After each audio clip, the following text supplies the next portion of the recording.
Kedves kollégák, elöljáróban szeretnék köszönetet mondani a Sanofi cégnek, hogy lehetővé tették, hogy erről az izgalmas témáról beszélhetek most itt önöknek, nektek, illetve szeretném megköszönni itt a hallgatóság legkitartóbb tagjainak, akik szerencsére nincsenek is kevesen, és még itt a szombaton a késő délutáni órákban is hallgatnak minket. Tehát a témánk a Fabry betegség, és elöljáróban hoztam néhány diát, hogy bemutassam a típusos Fabry beteget, a típusos Fabry betegséget, hogy aztán nyilvánvalóbbá legyen, hogy ez a két család ez mennyiben tér el ettől,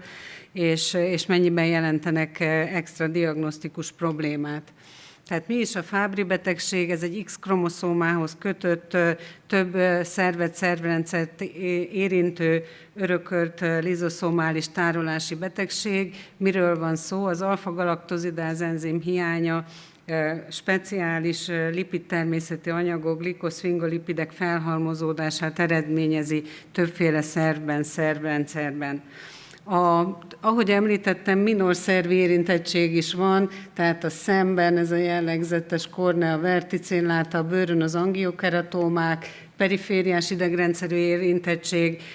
de ami a betegeknek a állapotának a romlásához és végül akár a halálához is vezet, ez a három major szervrendszernek az érintettsége, a szívben egy hipertrófiás kardiomiopátia-szerű kép, illetve vezetési zavarok, a vesében proteinúria, veseelégtelenség, a központi idegrendszerben pedig jellemzően korai sztrókok alakulhatnak ki.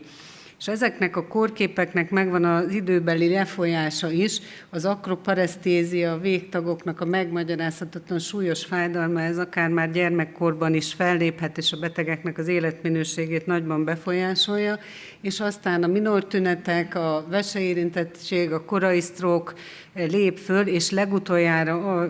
lép föl, alakul ki, illetve kerül diagnosztizálásra a kardiális elváltozás, ami említettem, egy hipertrófiás kardiomiopátia-szerű kép.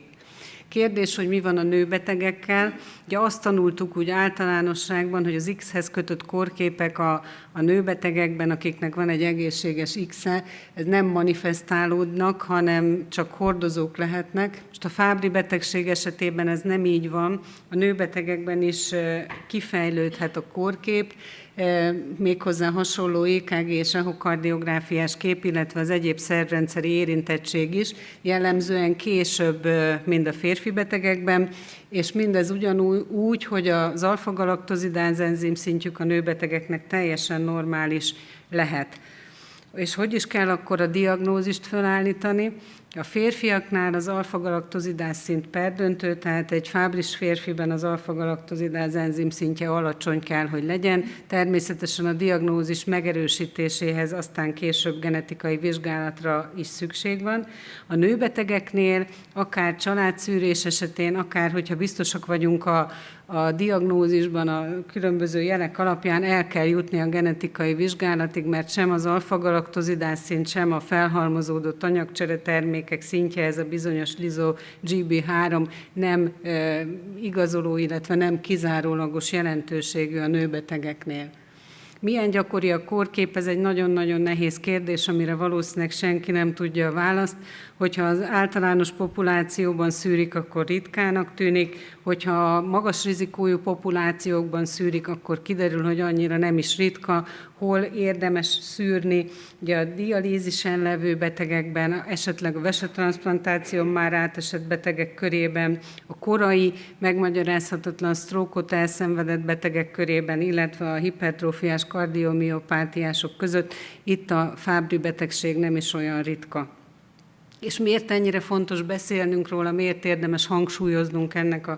a kórképnek a jellemzőit, mert hogy létezik terápia, ugye a működőképes enzimet intravénásan kaphatják meg a betegek, kétféle enzim készítmény is létezik, illetve időben egy picit újabban került kifejlesztésre az úgynevezett chaperone terápia. Ez az endogén enzim biológiai aktivitását növeli, stabilizálja az enzimet a készítmény, és ez is javíthatja a betegeknek az állapotát. A szívizom érintettség, ahogy említettem, ezek a kóros glikoszfingolipidek lerakódnak a szívizomban, illetve a vezetőrendszerben is, balkamra hipertrófiát, következményes HFpEF-et eredményeznek, illetve AV átvezetési zavarokat, ritmuszavarokat tapasztalunk ezeknél a betegeknél. Az EKG képük jellemző, korai időszakban egy rövid PR távolságot látunk, aztán kialakul a jellegzetes balkamra hipertrófia és sztrén, a PR idő az nyúlik, AV blokkok alakulhatnak ki, első-másodfokú AV blokk, illetve előbb-utóbb pitvarfibrillálni kezdenek a betegek, malignus kamrai ritmuszavarok és akár a hirtelen halál is kialakulhat, hasonlóképpen, mint a szarkomer HCM-ben szenvedő betegeknél. És hogyan találjuk meg őket? Ugye rossz hír az echokardiográfia rajongóinak, hogy az echokardiográfiás kép nem egyértelműen típusos. Mit látunk? Ugye jellemző egy általában koncentrikus jellegű a balkamra hipertrófia, de lehet aszimmetrikus szeptumhipertrófia, lehet kiáramlási obstrukció, és nem jellemző, de nem kizárólagos, a jobbkamra hipertrófia jellegzetes, és amit jellemzőként szoktak említeni, az a prominens papillárisizmok, illetve ez a bizonyos binary sign, ami azt jelenti, hogy az endokardiális határia jól definiálta, ahogy itt a képen lehet látni, de ezek valójában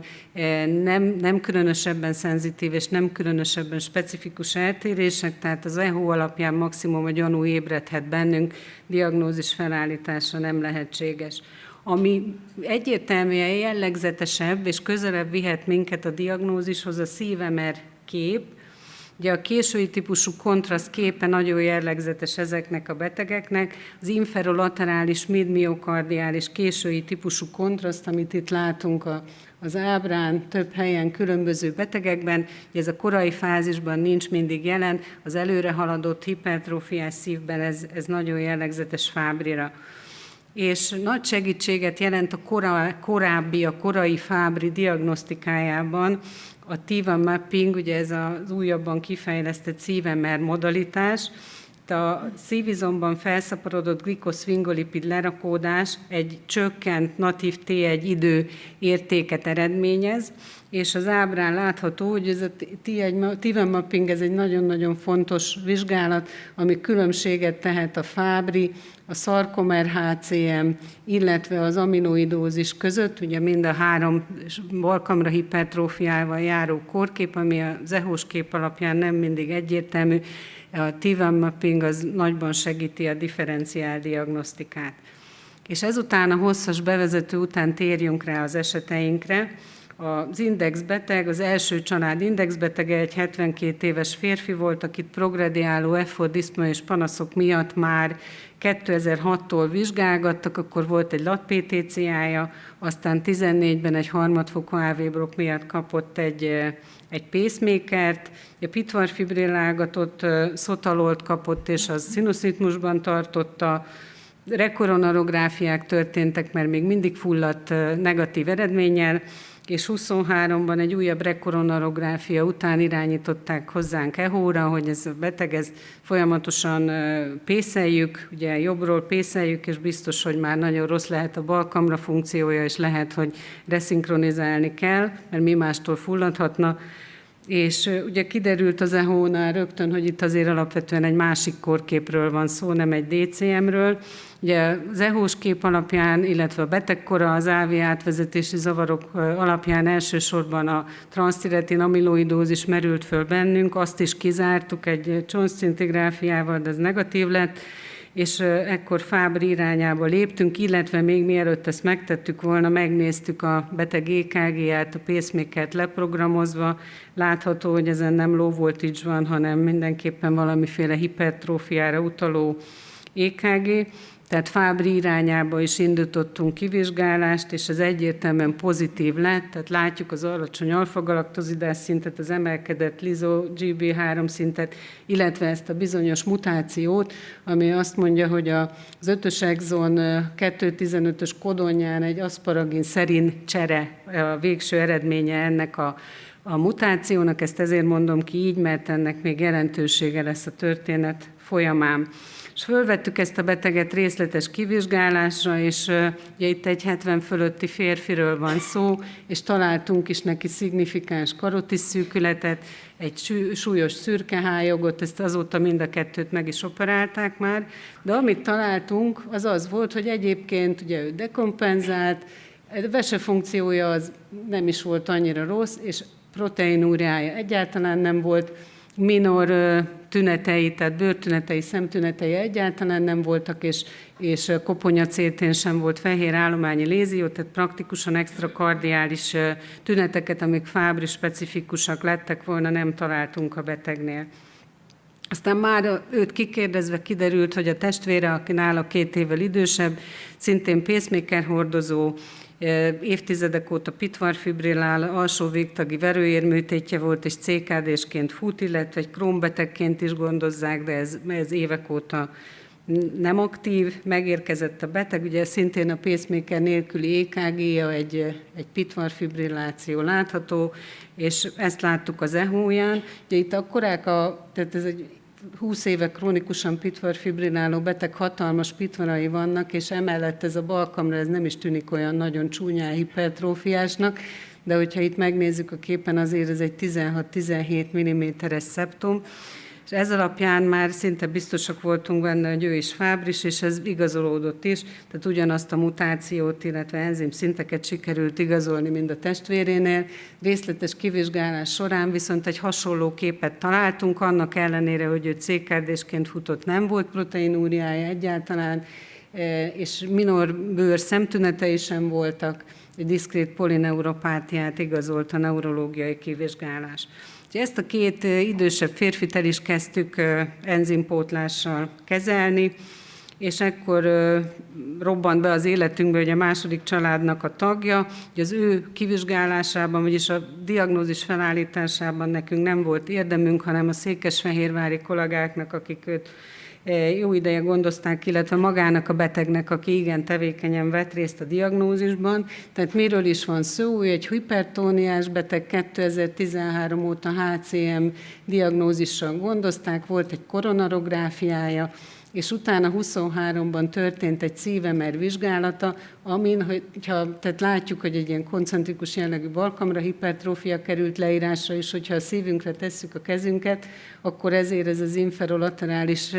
bazális létenhancement elég jellegzetesnek tűnik Fábryra. Ugye voltak azért itt a csúcsban is valamiféle kevésbé markáns létenhancement léziók, és ez alapján az MR-es kollega arra a kérdésre, hogy ez egy HCM-e, úgy konkludálta, hogy igen, ez egy HCM, és Steven mapping vizsgálat pedig nem történt. De a beteg nem hagyta annyiban a dolgot, és egy fizetős genetikai vizsgálatot végeztetett 24 nyarán, ami egy Fábry betegségre jellemző mutációt igazolt, méghozzá ugyanazt a mutációt, amit az előző családnál, az előző 2 idősebb betegnél láttunk. Ugye ezen a ponton, miután a betegek itt a Tolna és Fehér megye határán relatíve közel ért egymáshoz a 2 család, és azért mi mindent elkövettünk, hogy valamiféle rokonságot bizonyítsunk közöttük, de ezt nem sikerült. Tovább vizsgáltuk ezt az indexbeteget, ugye fölvettük részletes kivizsgálásra, ugye ez a csúcsi 4 üregi felvétel azért ilyen való világ jellegű, itt nem nagyon látszik semmi, de a paraszternális metszetből látszik azért az ő balkamra hipertrófiája, illetve a Fábryra jellemző laboreredményei és EKG-ja. És a részletes kivizsgálás során megint csak azt találtuk, hogy se bőr, se személyzeti érintettség, teljesen normális vesefunkció, proteinúriája nincs, kvázi normális koponya-emelés, nincs is neuropátiája, polineuropátiája a betegnek. És ugye ezen a ponton kezdtünk el gondolkodni, hogy mi lehet a közös ebben a két családban, illetve mi lehet a jellegzetes ebben a génvariánsban, és rábukkantunk erre a cikkre. Ez egy 95-ös cikk, ahol a szerzők leírták, hogy a Fabry betegségnek létezik egy ilyen késői, kvázi izolált kardiális formája. Ugye itt 7 beteget mutattak be, akiknek HCM-szerű képük volt, kvázi nem volt veseérintettségük, és ezek a minor tünetek is igen kis számban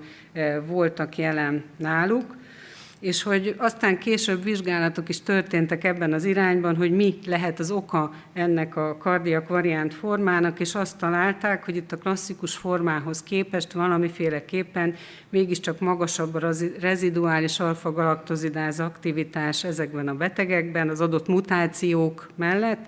és ezekben a kórképekben a kóros szfingolipid felszaporodás nem minden szervet érint, hanem csak jellemzően a szívizomsejteket, illetve a vezetőrendszert is, de egyéb extrakardiális szerveket jellemzően nem.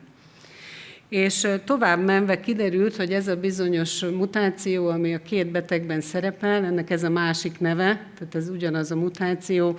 ez egyáltalán nem biztos, hogy ő nekik közeli rokonoknak kell lenniük, mert hogy ez a kaukázisi populációban, Európában, Észak-Amerikában egy igen elterjedt mutáció, ami ezt a bizonyos késői kardiális variánst kódolja.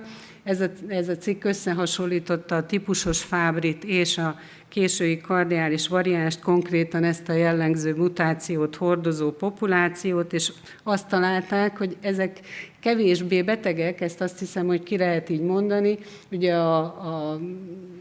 lyso-Gb szintjük magas volt, de alacsonyabb a kontroll, az a klasszikus Fabryhoz képest az NT-proBNP-jük, a troponinjuk is alacsonyabb volt, vesefunkciójuk kvázi megtartott, és az a minor tünetek, hogyha nem is hiányoztak teljesen, de igen kis számban voltak jelen a klasszikus Fabryhoz képest.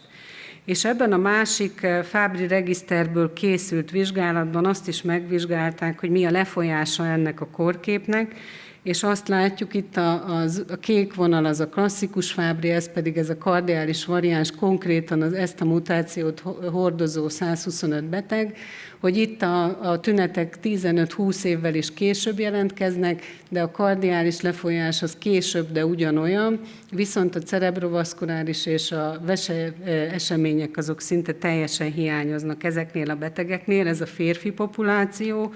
A nőbetegnél ez az időbeli különbség nem olyan nagy, mivel eleve a típusos Fabrynál és a női betegeknél a tünetek később jelentkeznek, de egyébként hasonló, hogy cerebrovaszkuláris és vese események ennél a kardiak variántnál kvázi nem fordulnak elő. És folytattuk a kivizsgálást, ez a második család, ennek az 50 éves férfinek 7 testvére van, közülük 5-en járultak hozzá a genetikai vizsgálathoz, 3-nak lett pozitív Fabry tekintetében, és közülük 2-t sikerült becsábítani vizsgálatra, a harmadik, bár ez egy részletes genetikai tanácsadás után a harmadik beteg még, ha szabad így fogalmazni, még emészti ezt a diagnózist, és egyelőre nem kívánta a kivizsgálást. Ugye ez a férfi testvére, az öccse a bemutatott indexbetegnek a második családból. Látjuk, hogy az EKG-ján gyakorlatilag semmi nincsen, de ő neki az alfa-galaktozidáz szintje alacsony, a lyso-Gb szintje magasabb, és az EHO-ján azért látjuk, hogy van egy kis balkamra hipertrófia, illetve van egy relaxációs zavara. Az EKG-je nem kifejezetten jellegzetes, és a nőtestvérük, aki fiatalabb is, neki viszont az alfa-galaktozidáz szintje picit alacsonyabb, a lyso-Gb szintje normális, és az EKG-je, és erre az EHO-ra tényleg azt mondhatjuk, hogy ez egy teljesen normális echokardiográfiás eredmény. Ugye őket még nem vizsgáltuk ki, de ez alapján szinte biztos, hogy a red flagek, az extrakardiális tünetek, azok hiányozni fognak, tehát mi is itt a teendő, akkor lehet elkezdeni kezelni egy Fabry beteget, hogyha valamiféle szervi manifestációt sikerül igazolni. Hogyan lehet ezekben a betegekben, ez utóbbi 2-ben, ahol ugye sem az EHO, sem az EKG nem alarmírozó, egyértelműen igazolni a kardiális manifestációt. Természetesen erre is van guideline, hogyan igazoljuk a korai szervi manifestációkat, Jelen esetben a kardiális manifestációt kell igazolnunk egyértelműen, méghozzá egy szív-MR vizsgálattal, egy T1 mappingot kell, ugye a komplett MR vizsgálat részeként egy T1 mapping vizsgálatra már bejelentettük a betegeket, márciusban lesznek ezek a vizsgálatok, és ez alapján kiderül, hogy van-e Fábry szívérintettségük, és el kell kezdenünk az enzimpótló terápiát. Tehát mi is a tanulság ebből a történetből? Úgy tűnik ez alapján, hogy ez a klasszikus Fábry, amit keresünk és meg is találunk a red flag-ek alapján, ez csak a jéghegynek a csúcsa, és nagyon sok lehet ez a későn kialakuló monoszimptomás Fábry, ugye, amire kevésbé gondolunk, nehezebb is megtalálni őket, mert red flag-ek kvázi nincsenek, és hogy mi a teendőnk akkor ezekkel a betegekkel. Ez a kivizsgálási algoritmus, ez 2 lehetőséget is ad, úgyhogy erről majd a szünetben lehet vitatkozni, hogy melyik a fizibilisebb. Tehát az egyik az, hogy minden ismeretlen eredetű balkamra hipertrófiát, tehát kvázi a HCM fenokópiákat automatikusan szűrni kell Fábryra. A másik verzió pedig, hogyha nincsenek is Fábry red flag-ek, minden HCM fenokópiában kell csinálni egy szív-MR T1 mappinggel, ugye itt, és abban az esetben, hogyha ez a T1 érték, ez Fábryra utal, akkor kell elvégezni a genetikai vizsgálatot. Mindenképpen szűrésre van szükség, az egyértelmű. És csak megerősítendő ezt az utóbbi verziót, megmutatom a 23-as ESC guideline-t, ami a kardiomiopátia guideline-t, amit tudjuk, hogy egy meglehetősen MR fókuszú, tehát nagyon hangsúlyozza az MR szerepét, és itt egyértelműen le is van írva, hogy egy baseline normális MR-nek, amit a kardiomiopátiás betegeinknél végzünk, nem elegendő a késői típusú kontrasztot tartalmaznia, hanem mindenképpen törekedni kell arra, hogy minden egyes kardiomiopátiásnál ez a T1 mapping vizsgálat is megtörténjen. Köszönöm szépen a figyelmet!